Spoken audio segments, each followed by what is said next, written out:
My name is Katelyn Schroll.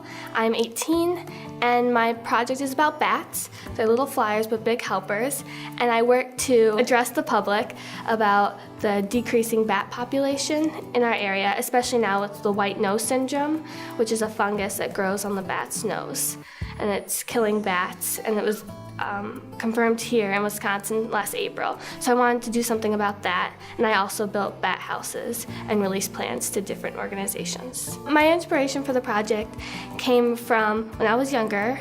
I went to the National Bridge Caverns a lot with my parents, and then when I moved to Wisconsin in 6th grade, my first camping trip with Scouts was to go cave camping in Eagle Cave, and we got to explore the cave and sleep over, and so I really got interested in bats, and I learned about them over the course of the years, and then I learned that they were starting to die off really fast, starting in 2006 with the white nose syndrome. And then when it hit Wisconsin, I was like, okay, I want to do something because this is my home, my community.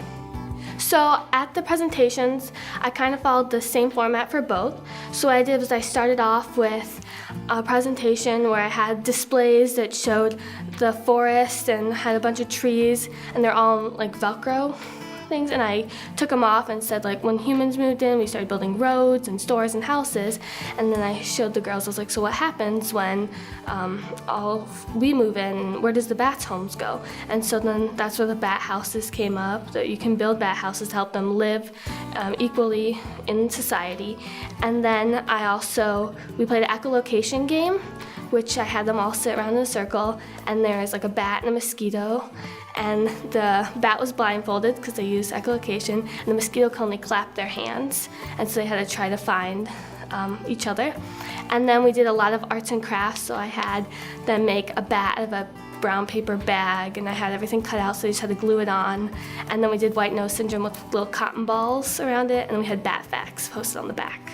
I remember this one boy that came up to me in my presentation at the library with his mother, and they told me about a story that happened to them a few months prior, and they had found a bat that had gotten their house, and so they rescued it in a shoebox and brought it to a local nature reserve. But the boy became very interested in this bat, and so when he heard about my program at the library, he told his mom he really wanted to come. So he came and he listened to what I had to say, and afterwards he was so excited that he wanted to do more, and he told me that I inspired him to do more. And so they actually took a copy of my bat plans I had available, and they went home to look into building their own for their backyard. So I hope I inspired other kids like that one boy. Some of the skills I learned throughout the project were how to write a formal business email. I was working with a lot of organizations and coordinators, and so that skill of having a formal email sent out where I could communicate my ideas clearly was very important to have. I also learned how to write meaningful lesson plans, and my organization skills got a lot better. I would definitely encourage other Girl Scouts to go for the Gold Award.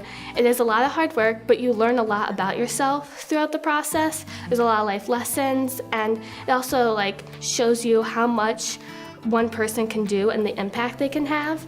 And so I can face big challenges now after going through the Gold Award.